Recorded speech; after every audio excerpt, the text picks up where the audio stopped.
My name is Christopher York, and I'm an instructor of philosophy at Langara College.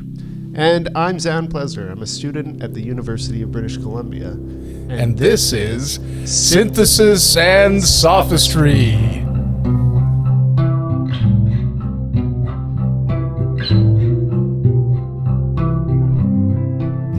So, today on Synthesis and Sophistry, we're going to be covering a old department head of department at Langara. Yep, former departmental chair of the Department of Philosophy at Langara College, John Russell. Yeah, second greatest Russell in philosophy.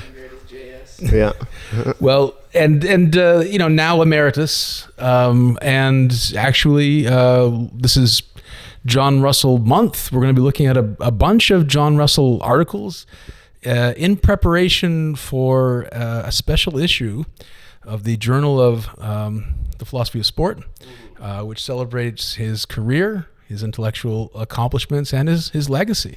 Yeah. And philosophy of sport is his wheelhouse, right? That's kind of... I would say in the main, yeah. He's done some stuff in bioethics and political philosophy, but mostly he's known as a philosopher of sport. Okay. And we're looking specifically at the latest chapter of his intellectual endeavors, where he focuses a bit more on a topic that is of specific research interest to me, the work of Bernard Suits, and through Suits looking backwards a bit into classical philosophy, like the Aristotelian roots of the perfectionist theory, and also looks at modern perfectionists like Gwen Bradford, Thomas Herka. So yeah, pretty exciting article starting with 2020's Striving, Entropy, and Meaning. And today we got a special guest on the podcast, invited by myself and tolerated by Zan. We have Marcus Lalonde. He's a recent student of mine at Langara College, famously pulled off a pretty impressive accomplishment in my existentialism class, got a perfect score, let it be known. And so we're putting him to work. Yeah, those tests are a doozy too. I mean, but yeah, do you want to introduce yourself? So, say what, Marcus, just maybe introduce yourself to our audience, as limited as it is. Yeah, Hi, how's it going? I'm Marcus Lalonde, as you heard. Former student of Dr. York, and in a former class that Zan worked on, helped out with. Hung out at. Yeah, and I'm just here to talk some philosophy. There was a lot of synthesis going on. I thought I could add some sophistry. If I can get that done, then I'm happy. Yeah. I guess just while we have you on the mic, what areas of philosophy most interest you? And I'm a big fan of the classics. I went over a bit of the Nicomachean Ethics before coming here for this. Okay. Though it's not the most readable thing, but Plato's my guy. I'm a big fan of him. Nice. Yeah, so that's where philosophy, at least Western philosophy, started. That's where I started. And, it's always branching out further, and so am I. Yeah. Very cool. Yeah, I guess too. I was gonna. This article is definitely in the vein of virtue ethics, right? He is putting forth that striving should be a virtue that we really emphasize more in the philosophical canon. I guess I was going to ask you, since you're most familiar with Russell's work, if he tends to be a virtue ethicist himself or advocate for that view. I would put him in what you might call the broad internalist, or what some people have called a mutualist camp of sport philosopher, right? Where the idea of what sport is that we're helping each other realize excellence. So it's a voluntary interrelationship wherein we treat each other as opponents in order to unlock the goods of competition. So the idea of valorizing, striving, fits pretty directly into that wheelhouse. As we're going to see, his views about idleness sort of develop from this point. At this point, it's not really as clear where he's going to go with it, but I want to save that as a little surprise. For now, we're just going to talk about what the project is in this paper, which is trying to valorize striving, and maybe get some critiques of that position in there from Marcus as well, since his main complaint about our podcast is there's too much synthesis. Yeah. Not enough. I've heard that as well. So yeah, we need to start taking the gloves off, I think. Or just invite guests that are pugnacious. Yeah. Or just the classic, what's the, I'm forgetting the fallacy where you attack the person's personality and... Ad hominem? Ad hominem. We need more ad hominems, I think. Yeah. So fire away. Oh boy, I'm on the hot seat already. I mean, I think the place to start, right, and he does this pretty exhaustively, is what is striving, right? He has quite a few different definitions. I mean, the first sentence of the article: striving is a capacity that we exercise when we use significant effort to pursue things we value. It seems like a pretty solid definition, but he takes it further and further to being not just about striving for something that we value, but putting significant conscious effort into mastering or overcoming challenges, obstacles, difficulties, and in the way of achieving the ends that we're looking after. So, I feel like a tension that I had reading this was between striving as a means versus striving as an ends, because he seems to be putting forth the case throughout the article, right, that striving is a value unto itself. It is good as an end. And yet a lot of the, if not all of the examples he uses, right, from, a pitcher throwing a ball to trying to get a ball into a cup from a long distance, it seems that the striving element works as a means, but striving as an ends, to me, the connection was less secure. I know that there's the example of Sisyphus among others, but for me, I just thought, my first point of contention, if we want to call it that, is the difference between striving as a means versus an ends. Okay. Can I ask Marcus a question just to respond? I guess, where do you feel he's lacking in talking about the ends here? Well, I mean, it's hard when you take an example to a Sisyphean conclusion, right? When you get beyond all sort of constraints and you're at the point where all that's left is striving. Yeah. And I think, I'm not sure, but I wonder if there's a gap between reality and a theoretical world beyond any actual material needs, like the one that Bernard Suits talks about as his utopia, or the one that Sisyphus is in, like a world without actual needs or actual, meaning, value that can be pursued exogenously to the person. I wonder if there's a gap between that kind of universe and ours that's a hump that can't be overcome, because I fail to see a world that we could create that truly satisfies all of our needs and all of our biological desires, because a big part of the article, right, is talking about the biological impetus behind striving and ideas of entropy as a function of, or life as an anti-entropic function. But something like that almost seems asymptotic to me, the idea of actually getting to the point where we're beyond any sort of need that we can't fulfill instantly. Seems like something that life has always tried to get closer and closer to, but I do wonder if it's a curve that we're never actually going to touch that utopia. We're always trying to get marginally closer. So that was sort of something that grated a little bit in my head as I read this. Okay. I guess, though, in striving, as a precondition for striving, it seems to me that there has to be some end in mind that someone who is striving has that they're aiming towards. So I guess my response would be you don't really need to clarify the end so much since it's implied in the striving, I guess. Is that something does that make sense to you? I mean, it's going to sound like sophistry to say it doesn't, but for me, I think, for instance, I imagine if we put Sisyphus in the real world, but he didn't know he was in the real world, for instance. Like he's isolated psychologically or, phenomenologically from the rest of us, so that he doesn't know that he's, essentially a hamster on a wheel. And yet he keeps pushing the rock up on the hill, keeps falling down, keeps pushing it up, keeps falling down. And I wonder whether or not that striving that he's doing that seems to provide him meaning still adds meaning, still works in this J.S. Russellian sense of providing meaning and value intrinsically, if next door you've got someone who's, digging a moat or building something with an actual exogenous need. So yeah, like I do wonder whether or not in a world almost beyond value, whether or not we can find value just in looking for it. Yeah, that was where I was coming from reading this. Okay, cool. Not sure if you guys have anything to say or correct me on. Chris has been patient.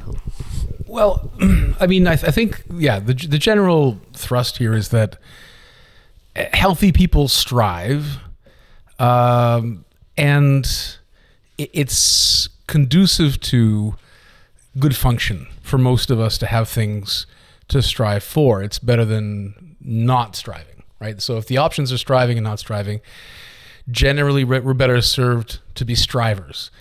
And as a result of that, right, we can look at things like sports and games as interesting and enticing opportunities to engage in a special kind of striving, which even without the sort of extrinsic, let's say, carrots or sticks, we still have reason to push the boulder forward. So I guess that's the kind of positive thesis at hand here regarding your criticism, right? So can we, as you say, put value in a world beyond value? That is a bit of a concern. There is something that I would call, or I have called, ludic alchemy at work here, right? So you take something that is largely meaningless, in the absence of any extrinsic barbs or lures, and you turn it into something deeply meaningful simply by a certain attentional shift or a change in valuation, right? So you can see that there's all sorts of activities like this. Like, let's say that Zan here, postage stamp collector, right? And I'm not into, philatatory, I think it's called. Yeah, sure. Right? So I think, like, I look at his stamp collection with contempt, and he, on the other hand, finds endless fascination with the variety and the subtle different off-print stuff that he discovers and appreciates in the stamp. He's a connoisseur of something that I never developed a taste for. So I think that as long as there's humans, I think it's wrong to say that we're living in a world without value, because I think humans are value creators. Wherever we are, we value things. And the only way that I could sort of think about a world with humans without values is either by radically reducing human cognitive capacities or radically reducing the opportunities for action in the world until we're just kind of floating in a dark, formless void, and we can't interact with any of the affordances that our environment offers. A different axis of criticism, I think is maybe even more worrying, is one that's anticipated by Gwen Bradford in her book Achievement. So she talks about what makes achievements for humans, and she unflinchingly raises the problem of the Holocaust and says, hey, look at all the definitions that we apply to things that are human achievements, right? They're difficult, right? They're seen as of value by the people that are doing them, right? And so all these things add up to making us kind of look at the Holocaust as something that she has to take on the nose as being and achievement, which is weird for a theory, a perfectionist theory of value. So there's lots of things that make the Holocaust bad. It being easy is not one of them, right? And so then you have to ask yourself, if we're going to value striving like Russell does here, are we similarly needing to take on this problematic baggage where we say, well, you tried real hard and you put on a great Holocaust, right? Or is it is it the fact that maybe, right, you could also have someone who's just restlessly disturbing the peace. They're striving, but their striving is coming at the expense of everybody else's peace of mind. So maybe it's not like a life or death thing like a Holocaust, but it's something like where your striving behavior, while meaningful to you, is damned irritating to everybody else, right? You're a fidgeter, right? You just can't sit still in your wicker chair, Marcus. And so like that might be a situation where your striving is meaning generating for you, but it's kind of it's doing the opposite for everybody else. It's creating absurdity in everybody else's life. So gosh, those are some worries that I think we should talk about regarding the stated value of striving. And I mean, I guess to go back to Russell's defense here, right? I mean, all the players in games and sports, they do seem to be cooperating within a framework wherein their actions are parsable to each other. They're not necessarily manifesting absurdity if they're playing the same game. If we're all playing different games, then it looks, cacophonous. So, all of our individual efforts to strive and to create meaning can sort of jangle and jar against everybody else's efforts. But a game is a matrix for making all that activity comprehensible and mutually, like intersubjectively meaningful. Yeah, I think I shared your concern here in reading the article, and I was mounting this criticism as I went through. But I do think he kind of at least partly addresses this criticism. Page 17 for me. He says, striving exists in unity with other virtues. Like resilience, it is closely associated with many other virtues.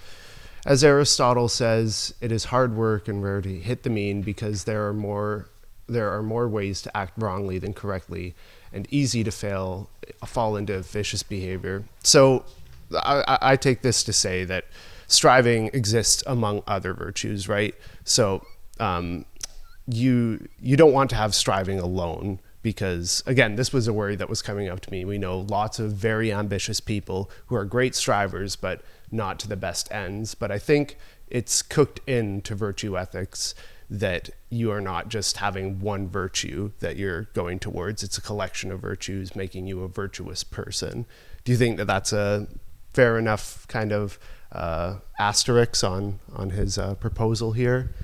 Yeah, absolutely. Yeah, I mean, there's that's a perfect response to the kinds of abstract concern I think that I've posed. You might still have some worries going back to ancient Greek philosophy and say, well, what do we do when our virtues come into conflict, right? What's the way to, lexically sort of arrange or stack our virtues in the case of a conflict? Like, where does striving fall, if anywhere, in this hierarchy of virtues? And maybe that's, I'm sure Aristotle would say, well, it's just situational. You'll know it when you see it, or, the virtuous person at least will be able to know it when they see it and act accordingly. Yeah, I think that something that came up as you guys were talking for me was, the idea of each virtue being one part of the gumbo that is a good person or, a good character. And and I do wonder, maybe it's not a criticism, maybe it's actually a compliment to this article, I can't really tell, but I found it hard to pull apart the other virtues to have striving as an independent virtue. For me, it seems like striving is like a pretty solid mix of some fortitude plus probably a little bit of wisdom, not so much on the prudence, but it seems like it's something that can be teased out of the cardinal virtues rather than being a necessary addition. Yeah, this is the one concern that I kept in reading this. Mine is kind of along these same lines. If striving is a cardinal virtue, then is it one we can really cultivate, or is it more just a temperament that we're born with? Because it does seem that if it's a precondition for shaping the rest of our virtues, then are we really in control of that? And is it something that we can cultivate more in having more striving? Am I making sense there? Why not? Why? I mean, so if we can teach other virtues, why can't we teach striving? Because I guess for me, like, that's the motivation to create other virtues here. Maybe not, but... Can you go a little deeper on that? I guess striving would be connected to ambition to become a more virtuous person. You have a strive to become a more virtuous person. And if that's kind of fundamental in order to cultivate virtue, is that something that we can control? I'll quote to you one of the anonymous student feedback forms that I received at Langara College. It was along the lines of "do better, be better." This is the sort of minority of my evaluations, but when you get those ones, they do kind of stick with you. Essentially, I'm being encouraged to try harder, strive more. And, if I take that criticism at face value and I recognize in myself a failure to strive, why couldn't I therefore inculcate in myself a drive to strive more deeply? Yeah, I guess my criticism here, or just the thought that I had, is it possible that you are just temperamentally the type of person that would have the motivation to do that, where maybe someone's just very low on the motivation scale, like generally? I don't know if I'm making sense here, but... I think I understand what you're saying, but I feel like as far as virtues are concerned, like Aristotle says, essentially that to be courageous, you do courageous things. To be wise, you try to apply wisdom. Actually, in the article, it says something along the lines of striving is something that is instantiated by doing it. Those aren't the exact... Oh, expressed in action is the exact words, right? So I think if it's a matter of us wanting to strive and believing we do or don't have that temperamental disposition, then even in valuing it and in maybe the smallest, lowercase sense of the word, we're striving to strive, it builds sort of a positive momentum or a positive feedback. So I think from that perspective, in the same way that, a person isn't necessarily born with or without courage, with or without wisdom, with or without patience, or with or without, I can never remember all four of them at the same time, but the other one, then I think in the same way we can probably develop our sense of striving just like a muscle, just like any other virtue, assuming that virtues in themselves work, metaphysically, psychologically, and every other lee. Yeah, no, I think that's a very fair response. Yeah, for sure. I will say, I think that what you guys were saying sort of made me think that my earlier criticism about striving, in a world beyond, in call it Bernard Suit's utopia, beyond any sort of intense need for things that isn't fulfilled, that by the same, reasoning that I see striving breaking down, it seems like courage would break down. It seems like wisdom would break down. If there's no strong moral, direction that is either good or bad, in utopia, right? Like, it doesn't matter if you take someone's fries off their table. It matters a little bit, but it doesn't matter that much because they're definitely not going to starve. Then the stakes are lowered to such a small level that maybe all of these virtues dissolve in the same way at the same time. I'm not sure. You're the Suits expert here, Chris. Do you want to respond? Yeah, I mean, I think Suits accepts that point and says that, virtue as we understand it, and a lot of, the source of human motivations as we currently understand them, collapse under the novel conditions that his utopia poses.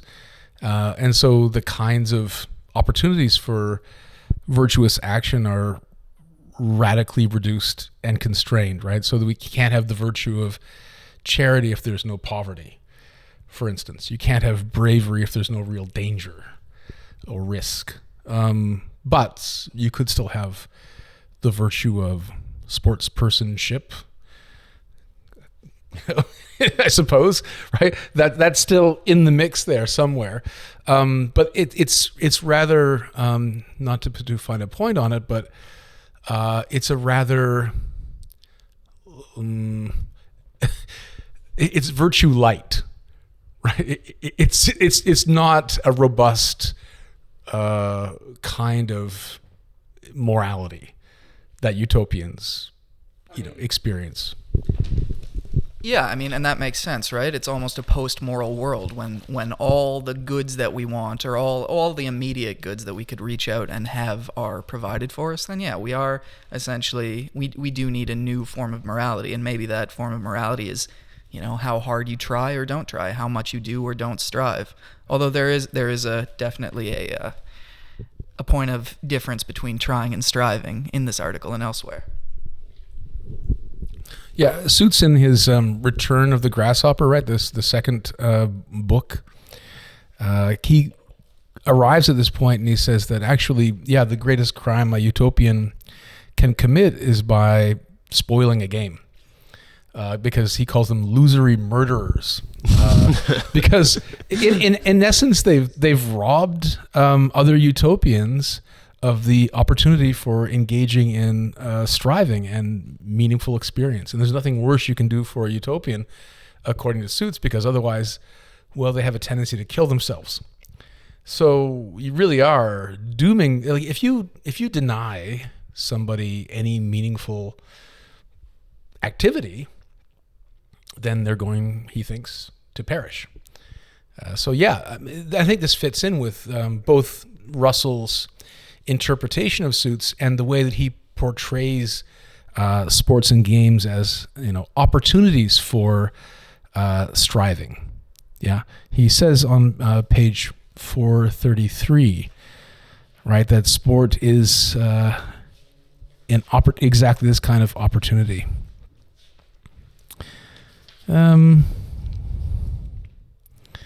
Let's talk a little bit here about the virtue of striving again. So I think that in moralizing striving, this maybe is a bit of a straw man criticism, but I do want to bring it up and get your feedback on it. So if we moralize striving, are we essentially saying that driving in third gear is more virtuous than driving in first? Right? Are we glamorizing needless obstacles? Are we committed to more, better, faster kind of mentality where, juggling 3 balls is cool and everything, but let's see you juggle 10, right? And I mean, are we always there's a certain, it's not just it's not, even Sisyphus only has to roll 1 boulder. Right? It's like, okay, you're doing great with that 1 boulder. Now let's have a second boulder and see how you do, right? And is there ever an end? Is there ever an appropriate amount of striving, or is it just based on your own capacity for such, right?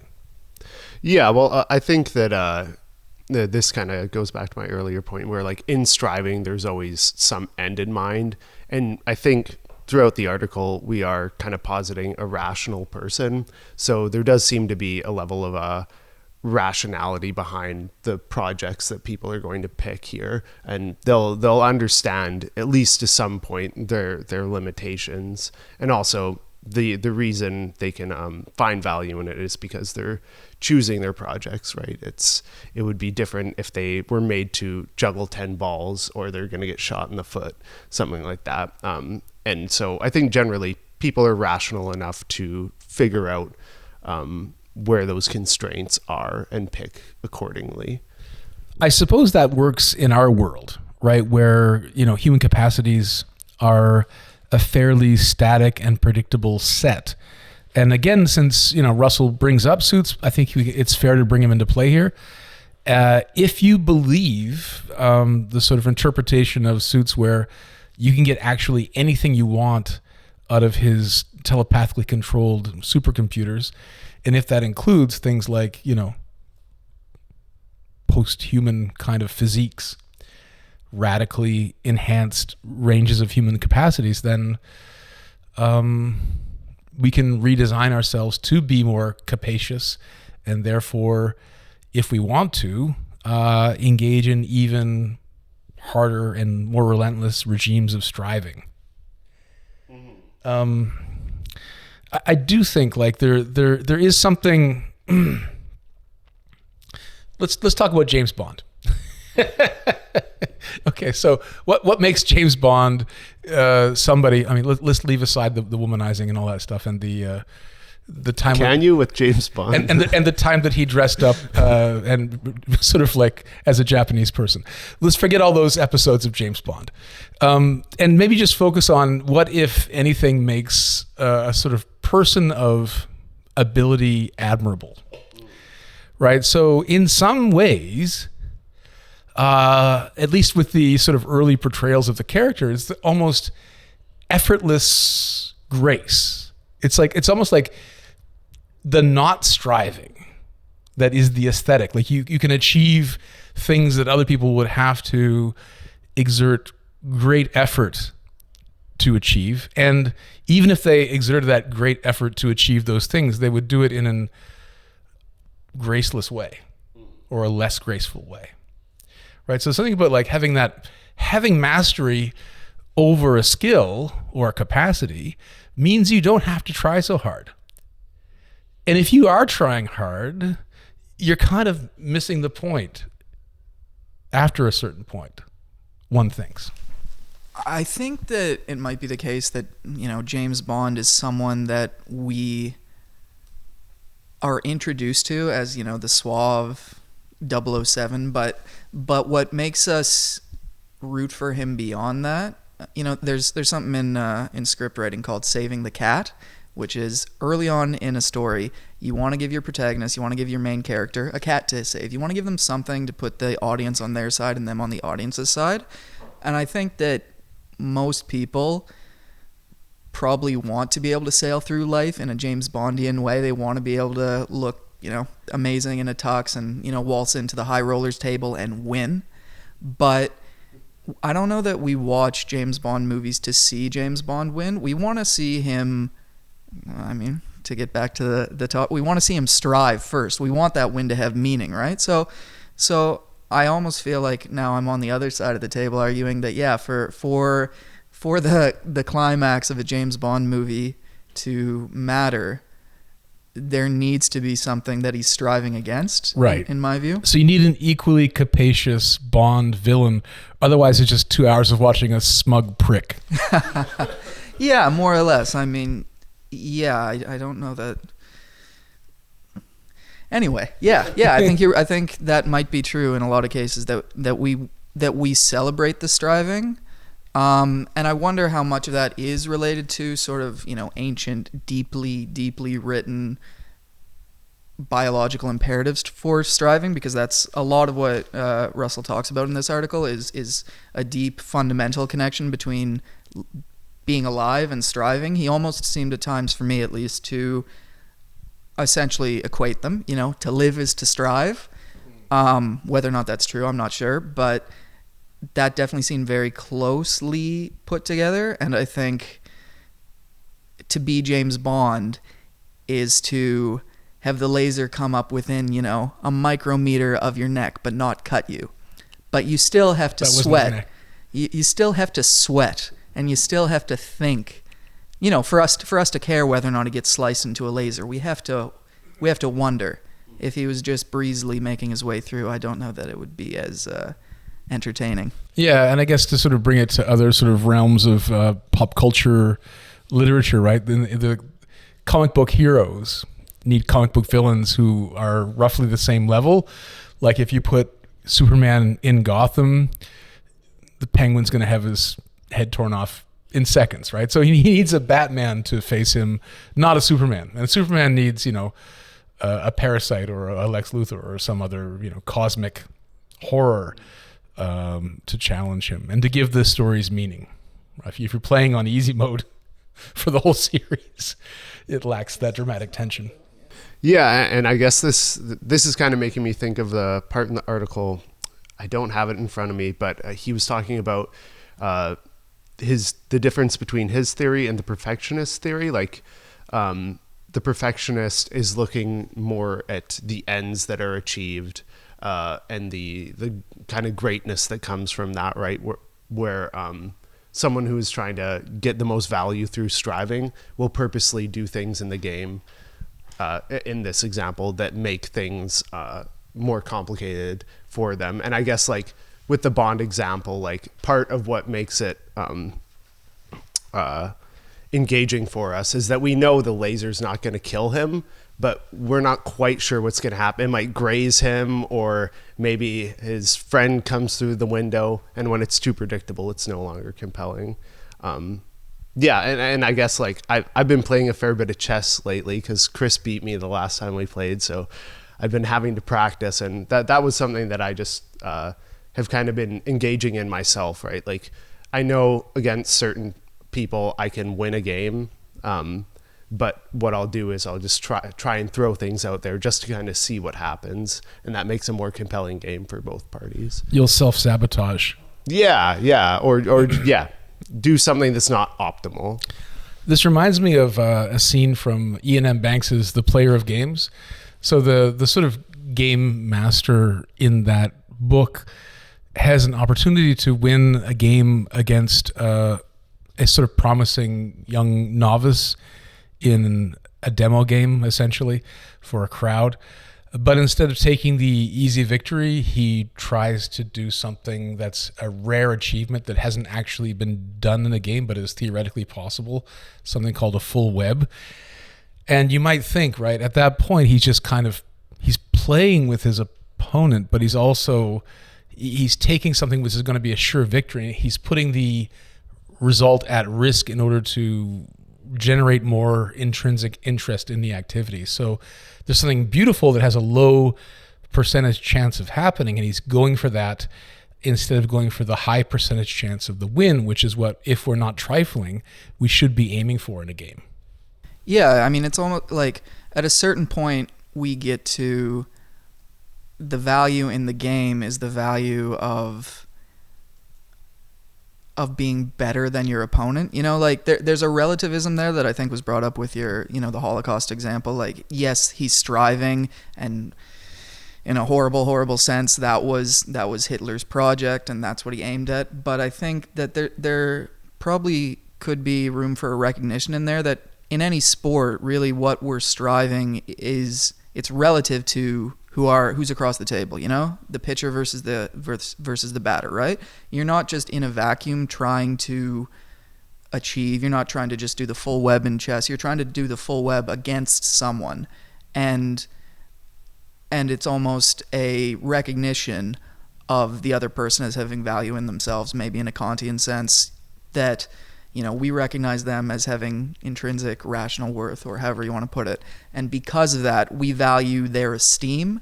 We value being better than them. But if it was in a vacuum, like I don't think Sisyphus is worried about being the best boulder pusher. I think that's a different type of striving. But for most athletes, it's not just about being the best at the sport. It's about being better at the sport than the rest of the field. I actually have a very controversial view that sort of runs up against what you're saying. So a lot of people are in your camp, and they think that, running up the score against a team that's obviously losing is a bad thing because it actually hurts the losing team's self-esteem, and that you shouldn't try really hard to get like the maximum number of points in a game that there's a mismatch or some other feature of the game is deforming what would normally be a contest and making it a massacre. But I think, right, that it's actually the failure of the losing team to make that contest meaningful. And so I think there's nothing wrong with running up the score. I think that you both have agreed contractually to play a game to help each other realize excellences. And if one person can't hold up their end of the contract, I don't think there's any sort of mutual responsibility of the other party to spare their dignity. No, I'd probably agree with that, but I don't think that it almost stops being a game at that point, right? Like in a pure sense. If it's Team Canada against a bunch of toddlers, it does not matter how many goals they score. It does not matter how many penalties they get. It's not really a game for them, and maybe it's because there's no striving, but the striving has to be against something.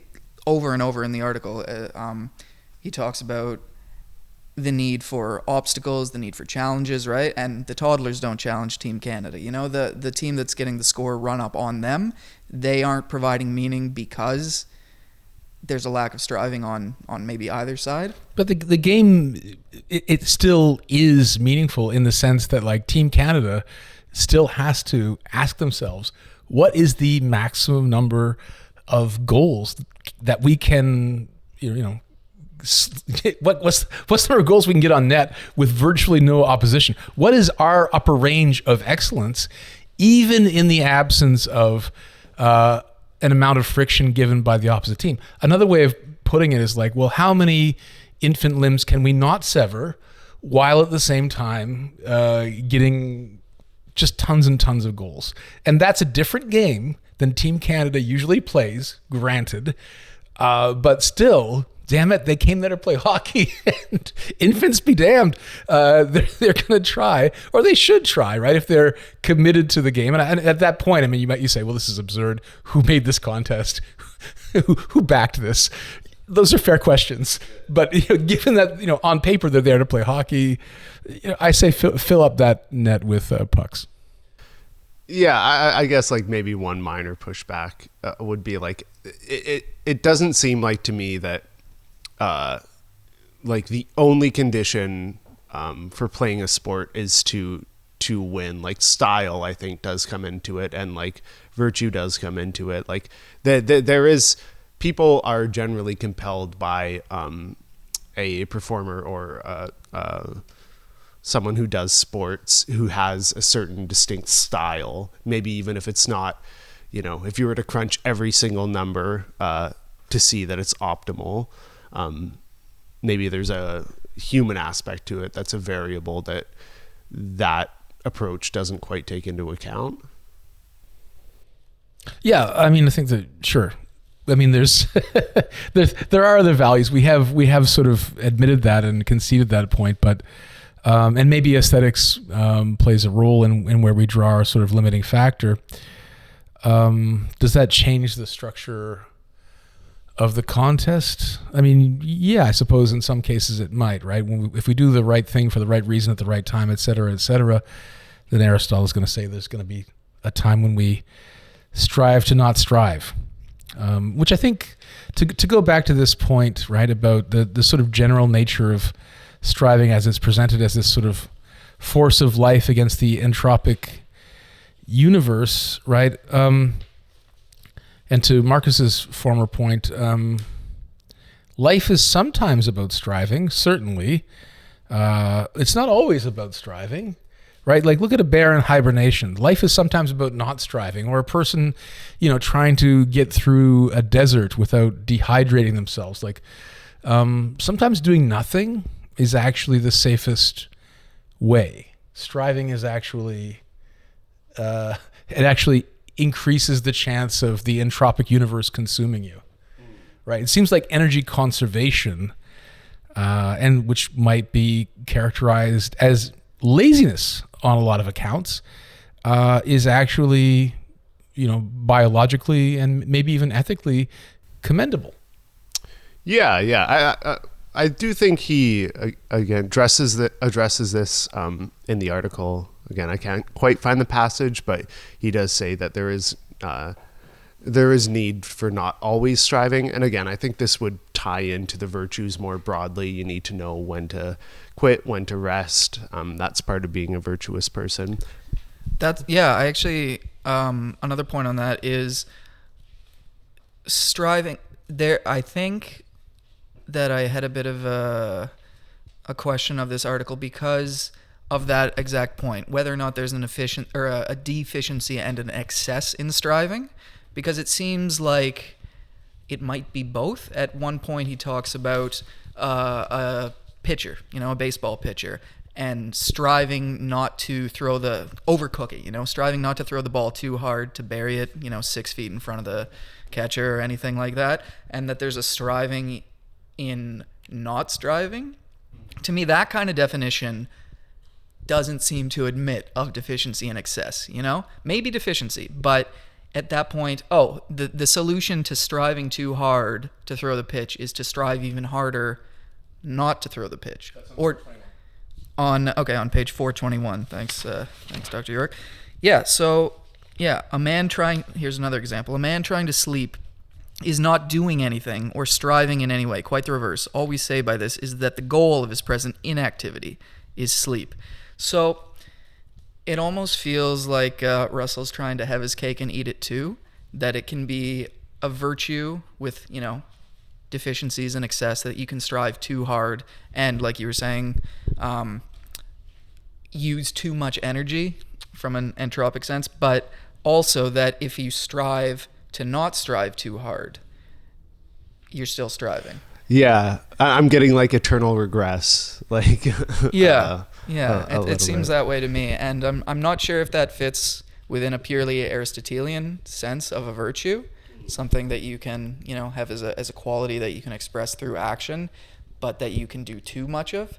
Because if once you get over the hump of striving, the solution to it is more striving, it seems to break down those ideas of virtue. Yeah, from an Aristotelian point of view, right, it seems nonsensical or strange to say, like, it takes courage to not be over courageous, right? Yeah. Or, there's some fishiness. Yeah, there's something Weasley happening there. Yeah. One thing that I was curious to bring up, it's a half-baked thought, but I'll throw it out there anyways. As a counterexample, I was thinking like maybe some sort of Zen master who makes it their mission to not strive in life. Like I think like the Buddhists kind of like believe that in always wanting or desiring things, which I think desire is quite tied in with striving, that is kind of leading us to suffering. Therefore, we should try not to. So I don't know if there's much there, but it was just kind of in the back of my head here. Like maybe that's another value we could. Yeah, I definitely think that's worth considering. I mean, Sisyphus is a monk in that sense, right? Like he is striving to find meaning through striving. There's something circular about that. And even beyond that, is it possible to say that those monks aren't striving towards some harmonious balance of striving and not striving? Because it takes a lot of effort to do that sort of thing, right? So but it's not something that I think that they can do too much of. I don't know, like, because like if you spend 40 years of your life subsisting off of the energy of the universe, meditating in a temple in the Himalayas, right? It seems to me that you've functionally been striving to your utmost for those 40 years. It doesn't seem like there's an excess that could take away from that striving, but I'm not a very good meditator, so maybe you guys would disagree with that. Not sure. Well, I mean, I guess suppose that we were talking about the striving not to strive, and Zan brought up the point about effort.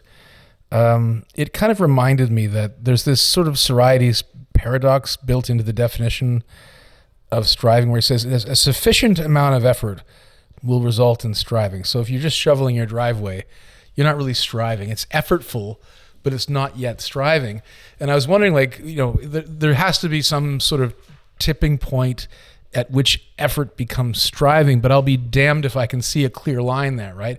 It just seems like, just enough effort, but, maybe it's in other words, know it when you see it kind of. Before that was just effort. Now he's striving, right? So when does that gear shift?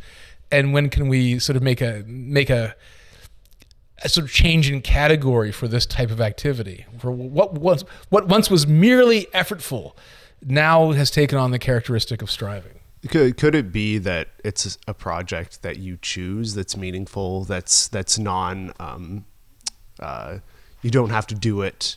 You're doing it for its own sake. It's intrinsic. It has intrinsic value. Well, then we go back to Sisyphus, right? So he didn't choose to be tortured in that way, but maybe, I guess, to your point, he chose to make it his own, and therefore, he did that sort of psychological, agential two-step on himself, and said, I'm not trapped here with you. You're trapped in here with me, Boulder. And, then he turns what was once meant as a punishment into a reward. But I don't know if we're, so I mean, there's still, Camus, and Russell's praise of Camus aside, I don't know if we're all that psychologically pliant. I'm not. Don't test me. I'm not. So I think if we're thrown down the stairs, most of us won't be like, oh, a challenge for me to overcome. Oh, you've done me a great favor here, sir. Most of us are going to be just sort of moaning and complaining and feeling bad about what happened. It'd be nice if we were all that, psychologically plastic and not rigid at all, and we were able to do that kind of, self delusion.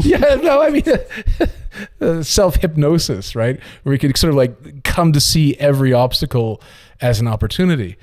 But I mean, that reductio ad absurdum that I just sort of made of the person who is cursed or hurt by the outrageous slings and arrows of fortune, it also applies to, Suitzian utopians.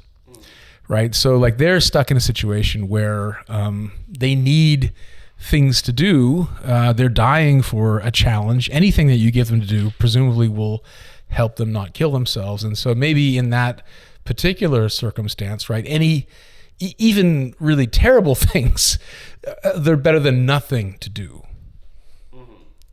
But then again, like we're getting back into problematizing kinds of entertainment, right? So let's say that like you have two choices on the table. The first is to do absolutely nothing and go mad from boredom, and eventually, if you take Suits' line on this, commit suicide. Or I, put a gun in front of us and I say, okay, now it's Russian roulette time. So your two choices now, they're either A, stone nothing, die of the entropic force of the universe, B, play Russian roulette, at least take an active hand in your own perishing. And I think what Suits is going to say is, okay, given that kind of dilemma, which of course is a false dilemma, there's always something else to do. You're going to choose B over most A. Most of the time, sure. Yeah. You want to jump in on that? I think that, how to word this? I think that a lot of this article tries to redefine good as striving, and that call it a criticism there, but the idea criticism. Criticism. Yes, of course. Oh my I had God. to do it. It's the dad humor. I hope comes we got out. the audio of that face palm. Insert sound of. Yeah, exactly. The soundboard. Yeah, but striving as an end. I mean, I think we seem to be slowly falling again and again into sort of like a relativistic definition of what's moral, in that, if it's something that you strive for, it's moral. And well, I mean, I guess that goes into like, so you wouldn't be aiming for it presumably unless you saw it as a good. I mean, if you're a rational person. We're not all rational people, unfortunately, but in the ideal case, the fact that you're striving for something implies that you see some good in it. That's a good point, and maybe it speaks to fitting striving into the larger cardinal virtue system, in the sense that one mediates the other. If you have wisdom plus your striving plus your fortitude plus all the rest of the gumbo, then all the buffs, every last one of them, then you can, it's more than the sum of its part. There's a point in this where J.S. Mill quotes Steven Pinker, and he says that the ultimate purpose of life, mind, and human striving is to deploy energy and knowledge to fight back the tide of entropy and carve out refuges of beneficial order. You got something to say there, Chris? That surely not sure that wasn't J.S. Mill. No. This is Steven Pinker. Quoting Pinker. And to be clear, he says in parentheses with colorful exaggeration. But I think that speaks to the point of trying to find agency or trying to find meaning through life, through fighting back the tide. The same sort of meaning building projects that a game can be to Suits or to Russell, in the same way that any sort of project can bring value. I think it seems like he's trying to put the striving as that fundamental good that almost mediates the other virtues, in the same way that, like, as of now or as of 2,500 years ago, justice, right, was considered the virtue above the others that mediates interpersonal striving. And I wonder if that's a piece of the pie that's missing, in the same way that in your Russian roulette example, right? It's probably impossible to strive to not get shot when you're playing Russian roulette. You know, there's no agency there. It's just chance. Maybe you strive to play, right? Because it is a test of nerves. Like, just to pick up the gun is kind of... You definitely, there's some effort into whether or not you're going to pick it up. Almost, like conquering the self, and the same way that Sisyphus does, in the same way that Team Canada, when they're playing against toddlers, the game that they're playing can't be against the toddlers. What the excellence they're trying to pursue is against their own, barriers to that excellence. For instance,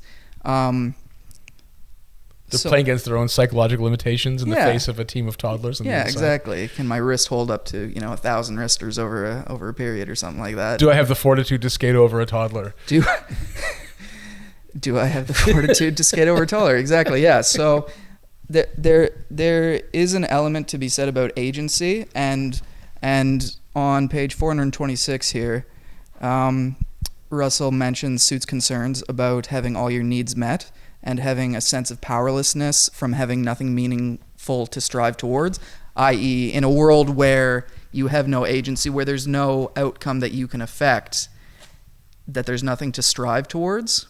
Mm-hmm. And where there's no striving, there's no meaning. Where there's no striving, there's no meaning, no value. I think the difference between being able to strive versus not being able to strive has something to do with agency, and that something like Russian roulette, something that's completely random, it doesn't matter how hard you try, essentially, the bullet is where it is in the gun, that there's to create meaning, we need to have alternatives, maybe. I think that's a reasonable stopping point for me. We need better games, at least, than Russian roulette. Yeah. Right? I mean, so the sort of striving dimension wanes pretty quickly after you pull the trigger. No more striving after that point, right? So the let's say the potential for meaningfully engaging human agency is pretty minuscule. So this is why Suits says we need, more and better utopian games, right? That activate more capacities, that allow us more chance to meaningfully get involved with crunchy decisions and just, again, unlock parts of the human spirit and body that we haven't really thought about valorizing previously. Yeah. No tic-tac-toe. No tic-tac-toe. Right? So no solved games, no boring games, no games that are morally pernicious in the way that Russian roulette obviously is. Or I guess completely up to luck as well, would seem, because there is that lack of agency. And I guess, again, going back to bingo in Utopia. Yeah. Again, going back to the virtues, they all have to do with action and agency, right? We need some level of control over the aspects of, or the circumstances of what's happening. Hamster wheels. Probably also bad, right? Human hamster wheels. Oh, really? I mean, so like there's an opportunity to strive, but you really only have two choices. Get on the wheel, get off the wheel. Yeah. Right. So there's not much. I mean, I guess maybe I'm oversimplifying. You go faster or slower on the hamster wheel. So there is maybe there's a bit more play to that than I originally thought. Isn't that just Sisyphus though? It's more complicated, heavier hamster wheel. Exactly. That's what running is, right? Yeah, it's an opportunity for self-mastery, right? Like you are the competition on both sides of the table. In those cases, you're trying to beat your last best time, your last best quarter mile or whatever it is. I'm not a runner. But yeah, it's an interesting point where if striving is a virtue, like the rest of them, it's about self-mastery, it's about agency, it's about being able to live the good life with eudaimonia, right? Then oh no, I lost my train of thought again. Be it yourself, we call striving a virtue. Like if striving creates goodness in pursuing something and we pursue striving, then that almost closes the circle again. I see you guys both looking off into space. So yeah, no. So if striving is a virtue, if striving is a good, right? And it's a good because it allows us to pursue goods. And then if striving is a virtue that we want to pursue for its own sake, right? Then we're striving to strive. And see, I don't have my thoughts fully wrapped around this idea, but that's what the editing bay's for, as we say. So I think what you're trying to say, right, is that this is it's a kind of circular agential drive that doesn't really attach necessarily to much else. Yeah, thank you. I think that the difference between playing games against another person, striving against someone else, recognizing them, as a rational individual and valuing that, and then valuing yourself, trying to improve above that, there's a difference. I think there's an important difference between that and striving against yourself in a vacuum. If you're striving against some sort of social goal or intersubjective goal, like people like baseball, so people try to be good at baseball. I think that there's a qualitative difference between that kind of striving in the larger world versus striving, again, in a vacuum in isolation. I think that's the point I was trying to make. I guess I'm just thinking maybe those are two different games we're playing, right? Where you have maybe you do turn the hamster wheel into some sort of, maybe not game, but a challenge for yourself where you're trying to stay on 20 minutes instead of 15 minutes last time. Yeah, I think that it is possible to play games where you are your own opponent, right? Any kind of solitaire has that kind of structure to it. But I do think, to bring it back to Russell, and I think that Marcus has kind of given us the keys to wrap up the episode in a way, it ties back into Russell's idea of mutualism, right? So the idea is that, and this isn't in the paper necessarily, but it's in his other works, the idea that, we play games with others in order to have demonstrations of excellence from the opposite team and from our own, so that we can both enjoy the meaningful expression of our own capacities and also enjoy the demonstration of theirs. So we want to be excellent. We also want the other team to be excellent, and if they're not excellent, then the contest is flawed. So ideally, right, sport should be that, and I think that sort of, we want to see other people strive competently. There's a special kind of satisfaction that comes from that, and we also want to enjoy that good on our own. So I think that we don't need to make it more complicated than to say that, what he's doing is he's praising the machinery of sports and games in allowing the structure to enable striving across the board, and to say this is something we can all benefit from. Yeah. So I guess to wrap up, we grade a lot of the articles that we read. Are you going to be able to do that, Chris, with Russell? I'm a humble, portrait artist working on the streets, and so to walk into the Louvre and grade the master is a bit churlish of me. but you'll do it anyway. But I'll do it anyway.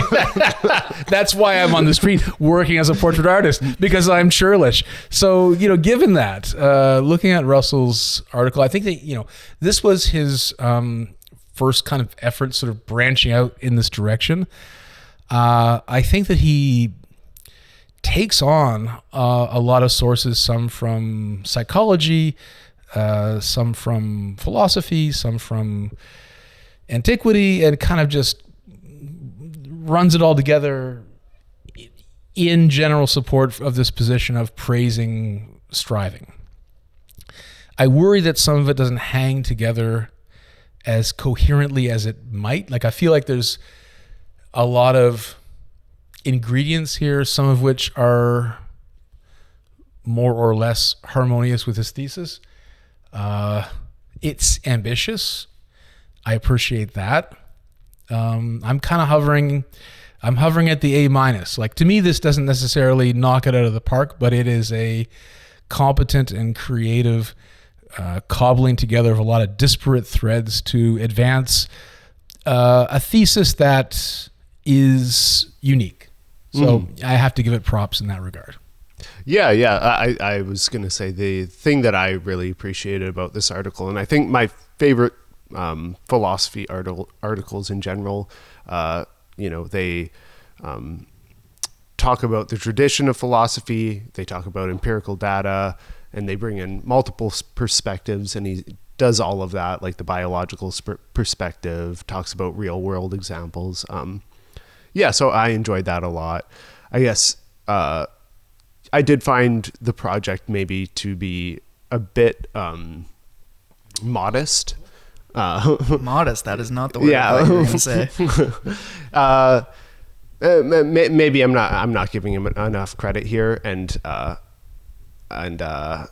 maybe I'm comparing him to the other Russell just because of the name too much. I guess not that that's a bad thing, but he's just pointing out something that I think is important to virtue ethics, but not changing the game really. But yeah, I don't think that is a condition for a great philosophy paper. So I'd give him an A, Chris. I think that would be I think it's an A paper. I think maybe you're being a bit harsh. I mean, I agree with you. I think that one of the things I really appreciated about this was how it tries to situate itself within a larger canon of philosophy, going all the way back to Aristotle and beyond, and trying to say this is how it fits within that model. And I think the ambition comes from saying it fits at the very start of the model. It's part of the cardinal virtues. It's part of the foundational moral structure that we ought to imitate, right? And I think it might have bit off more than it could chew in that sense, only in that it seems to try to put striving so high on the list of priorities of what you ought to do, and I worry that it might, in that relativist way, allow for striving that's not necessarily otherwise thought of as moral. We had a few examples earlier, but yeah, Aristotle himself thought that the political was essentially the highest purpose that you could follow, rational, attempting to improve the sphere of you and your community, right? So I think that striving in that pursuit seems an absolutely, valuable thing to do. I wonder if he just tried to push the boundary a little too far, but then again, if you're going to push a boundary, why not push it even more? Yeah. No, yeah. B+ for me, though. But B+, wow. I've been told I'm a hard marker. Apparently. All right, well, this was a lot of fun. I'm definitely looking forward to the next articles we're going to read from him. He's a great writer, an enjoyable read. Yeah, I think that we're on to a profitable vein of discussion. We'll all have the correct terminology or the sort of more enriched frame, having this as our basis, moving on to consider Russell's next article. So yeah, I'm also looking forward to continuing the discussion. Thank you, Marcus, for joining us today on Synthesis and Sophistry. Thanks, Marcus. Thanks for having me, guys. Appreciate it. It's been fun.